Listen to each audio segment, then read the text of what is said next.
everyone, Chef Tera Murray here with Beyond Green Partners, and today we are going to be making some Philly cheesesteak, which really just consists of some marinated eye of round steak, some julienne bell peppers, and onions, which I will explain after we get our marinade ready what a julienne is. So first we're going to start off with our marinade. So what I have here is some Worcestershire, Dijon, balsamic, a little bit of olive oil, and then for our spices, about a teaspoon of red pepper flake, tablespoon of garlic powder, onion powder, parsley, and thyme. So I'm going to go ahead and dump that into our Pyrex here. I'm going to start with,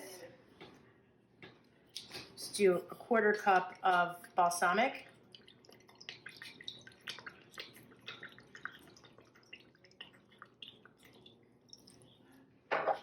Do the same for the Worcestershire.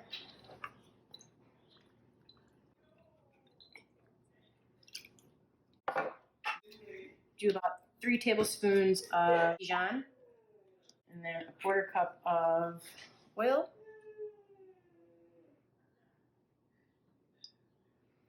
So now we're just going to whisk this all together.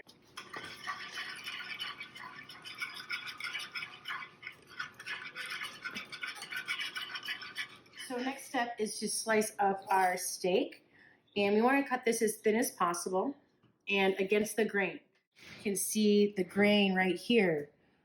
So what we want to do is cut against the grain, and the reason why we do that is to shorten the grain so it's not as chewy. So if we were to cut along, then we'd have a long grain. It becomes a little bit more chewy. So we don't really want chewy meat, especially when it's going into a sandwich. So this is about 2 3/4 pounds of eye of round steak. So I'm going to go ahead and cut this against the grain. Cut it as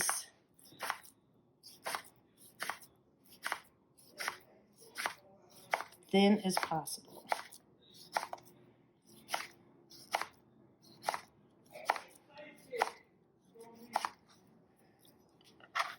This is a good chance to work on your knife skills. So if you notice here, the way I'm holding my knife at the end, right here, with my thumb and my pointer finger, and I'm using my fingers as a guide. So kind of like bear claw. Remember to tuck your finger.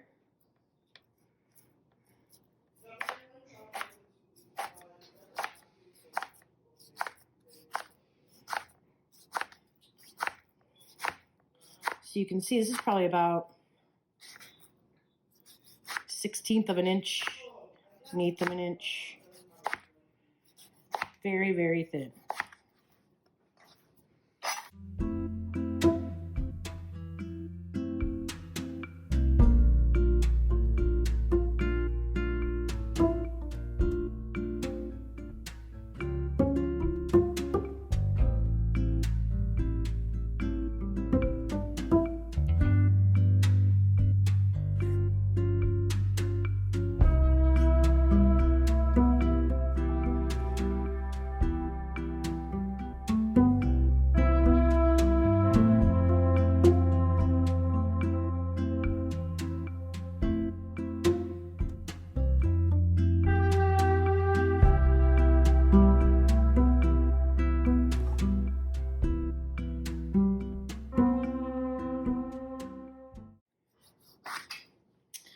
All right. So now we're going to mix this all. We just want to get it all coated. Obviously, make sure it's all coated. And get my hands in there. Mix this all around. And we're going to be marinating this overnight. So make sure it gets in all those crevices.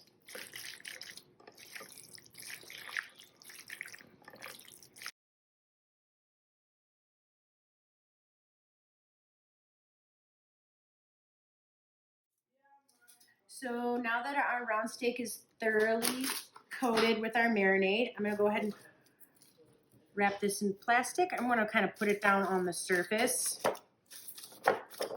like so. and then put that in the fridge and let it marinate overnight. So now that our steak is marinating, I want to use this opportunity just to prep the rest of our ingredients, which is our bell peppers and our onions. And we're going to do what we call a julienne, which is just basically like a thin slice. As you can see, I cut that in half, cut both of the ends off here.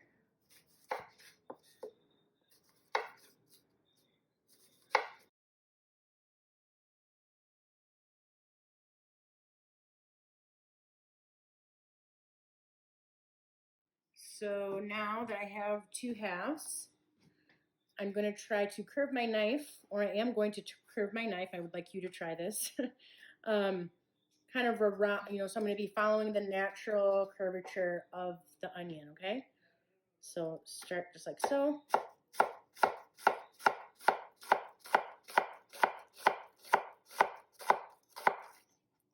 Flip it when it gets a little shorter.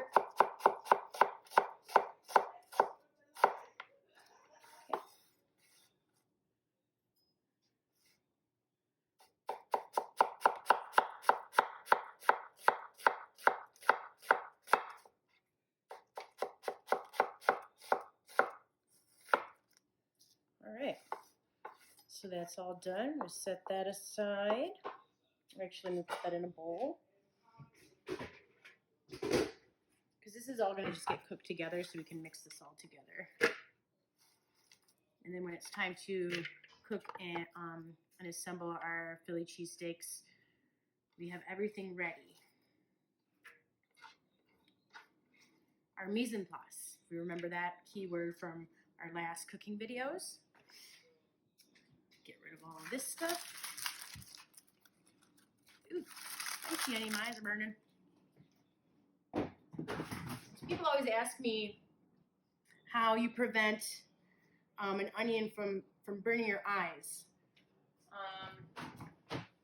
And one thing is a sharp knife. So if you have a dull knife, that's what activates the enzymes in the onion. So that's what's going to start burning your eyes. So the sharper the knife, the less likely. But also if you have like an older onion, sometimes they get a little bit spicier for the eyes. So now we have our bell peppers. I wanted to get all four just because I think it looks pretty. You can do, I think generally or traditionally for a Philly cheesesteak, it is the green bell peppers, but I like, the gradients of flavors. So, usually it goes a little bit more from like bitter to sweet. So there are a few ways to cut a bell pepper. This is the way I personally like to do it, just to kind of prevent all the seeds from getting all over. So what I do is I just cut around the stem. What you want to do is you want to put your knife down as little as possible when you have a lot of stuff that you have to prep. So I'm going to get it all to the same state, which is these little planks right here.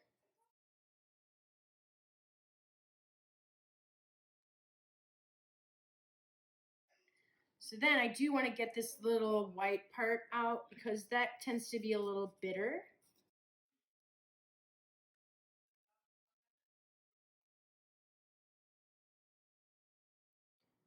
Slice that right out.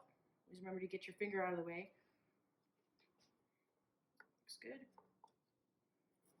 And again, once I get past this, we're gonna julienne the rest of these.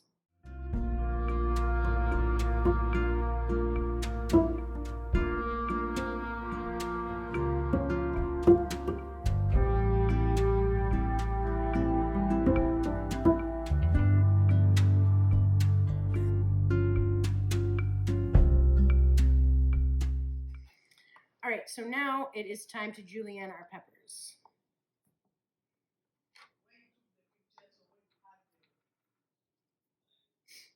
All right, so same method. I'm gonna kind of do this bear claw here, and keeping my knife on the cutting board.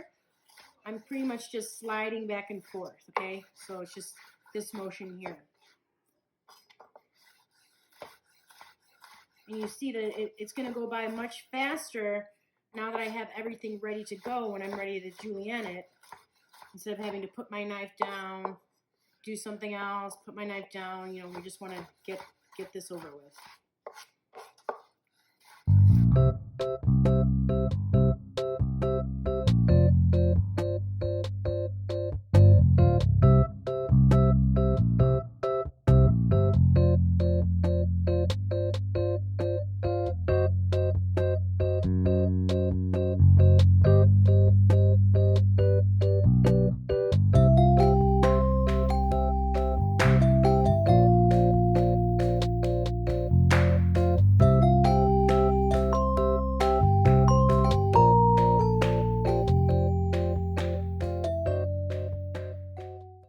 So remember, uniformity is very important with mostly everything that we cook, not only for aesthetic purposes, but also so things cook evenly and at the same rate.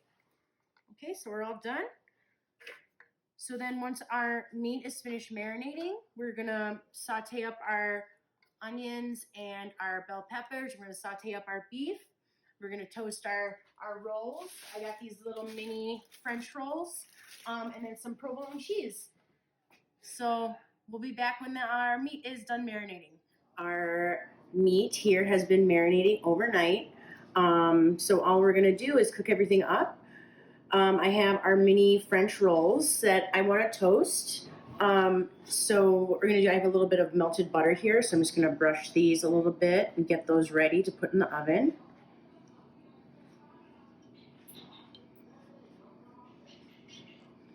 And if you don't want to use butter, you can use oil. But in the famous words of Julia Child, butter makes it better, so I'm no one to disagree with Julia Child. All right, so those will be ready to toast once it's time. But before we do that, I was thinking that we could saute the peppers and onions, which you could totally do, but since we have such a large batch here, I'm just going to coat it with some olive oil, salt, and pepper, put it on a sheet tray, and just roast them in the oven at 400. So probably about 2 to 3 tablespoons of oil. Nice little dash of salt.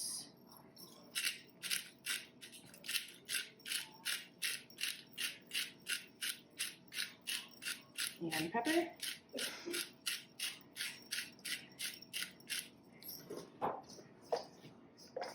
Toss these.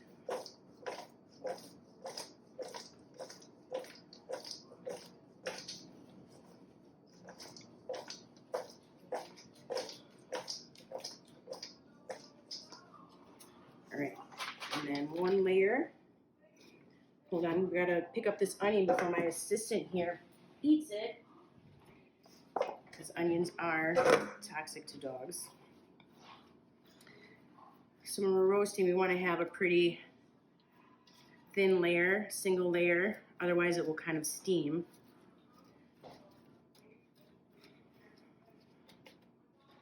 Right. So we're going to put that in the oven. Okay, so I'm going to check our peppers and onions in about 10 minutes. But in the meantime, I'm going to get our beef here ready to start cooking. First, I'm going to, since I have such a large batch here, I'm going to use 2 pans. I'm going to get that heated up. While that's heating up, I'm just going to add a little bit more salt to this. You know, the Dijon and the Worcestershire, that has a good amount. So I'm going to keep that in mind while I'm seasoning this, but we still want to season it a little bit.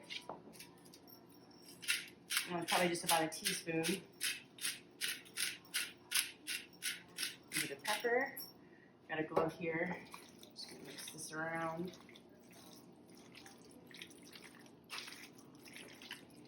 So from the looks of it, I'll probably have to do this in about 3 batches because, again, I don't want to overcrowd my pan because I want to get like at least some color on here. I don't want to steam the meat, and that really applies for really anything that you're trying to like saute. You never really want to overcrowd your pan, or when you're roasting, you never want to overcrowd it because it steams, and we want to get some color. We want to get some caramelization in here. So the way to do that is just to make sure that you're not overcrowding your pan.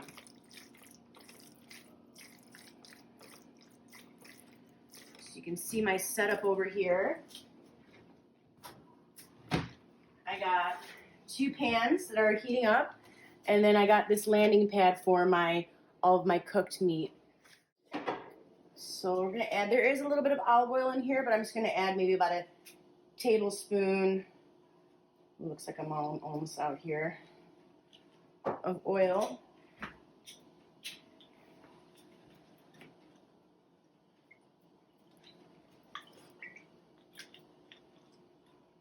Ooh, that looks good. Or you remember from the last video, if you watched the last video when we were talking about being able to tell by sight if our pan is ready, it looks like our oil kind of almost like thins out and it starts to ripple a little bit. So by sight I can tell that that's ready. So I'm going to start with a little batch here. Make sure I separate all that sliced meat. It does like to stick together. Get a little bit more in there. So that should be good. So you can see there's a little bit of space in between all the meat. So let that sit. Start with the other one.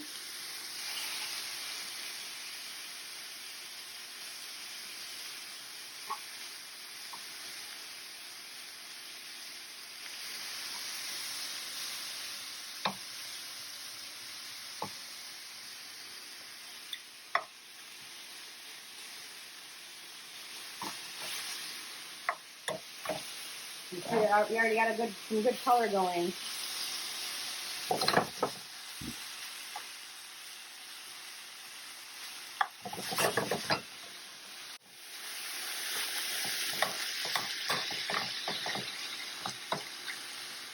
Give it a little toss.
So it's looking like it's about 5 minutes per batch. I'm going to start on the next one.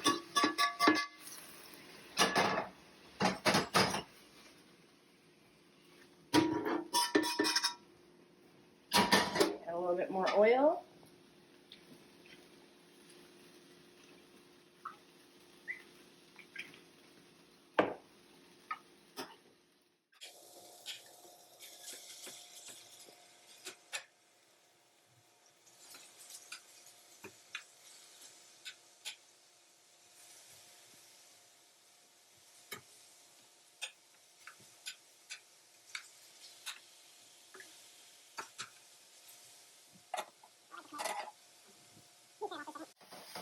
Okay, so we're on our last batch, and I probably sauteed this for no more than 5 minutes. And what we're going to do after this, once it cools down a little bit, I'm going to chop this up a little bit smaller. I think it will just lend itself a little bit better to the sandwich if it's a little bit smaller, so you're not pulling out long bites. You know, these are things that you got to think about when you're building a sandwich, like how is it going to be when you actually eat it? Is it going to fall apart? Are these little strips going to come out? You know, so I'm going to chop it up a little bit, and I think that that will seal the deal as far as the sandwich goes.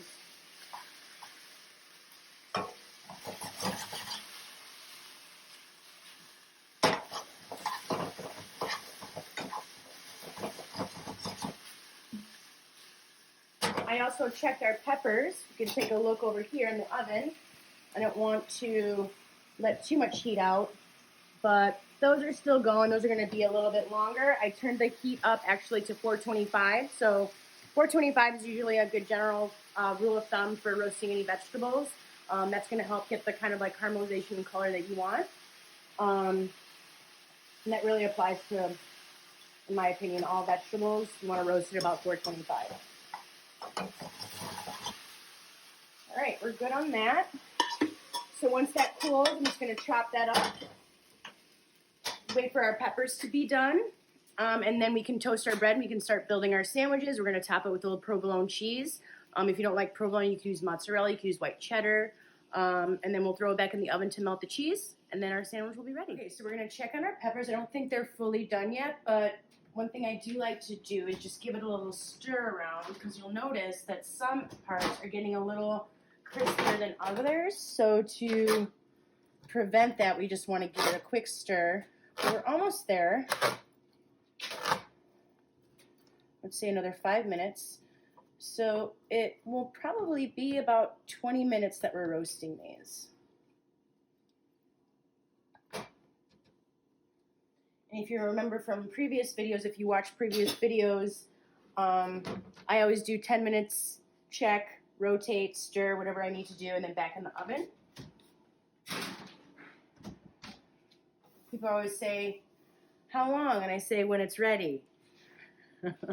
Okay, so now our meat is a little bit cool so we can handle it. I just want to do a little rough chop with this. So I'm just going to take a handful here.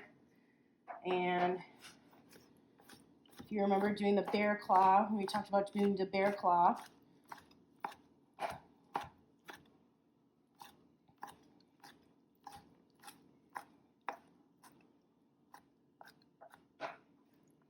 so we just want to get it into smaller pieces.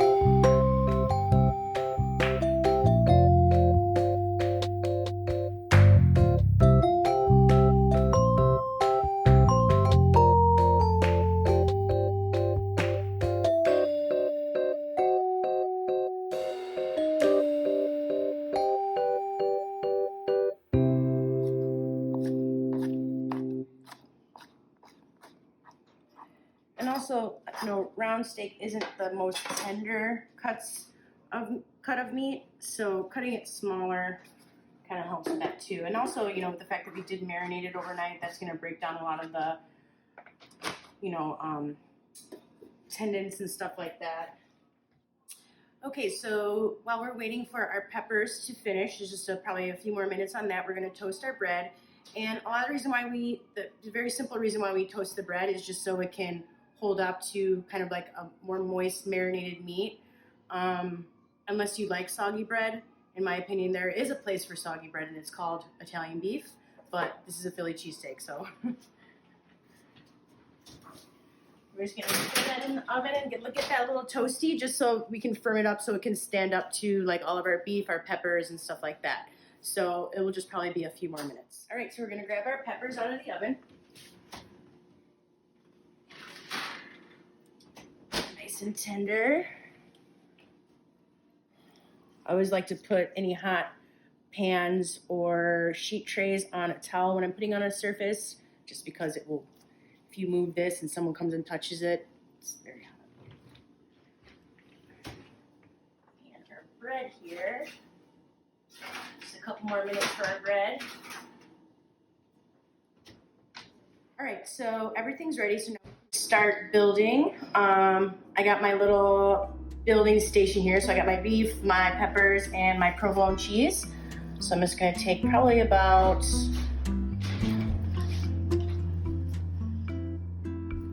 a quarter of a cup, fill these up.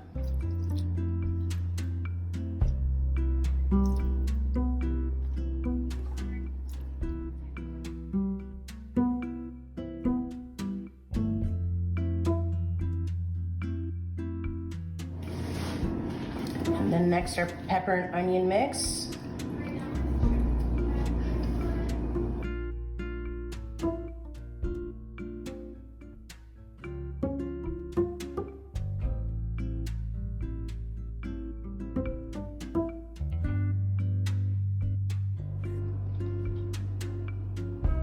And then top it with the provolone cheese.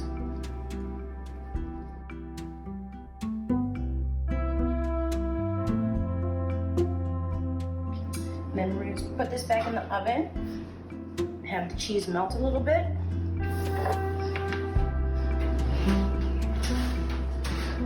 All right, so it's been about 2 minutes and our cheese is nice and melted. And we got 8 little mini Philly cheesesteaks.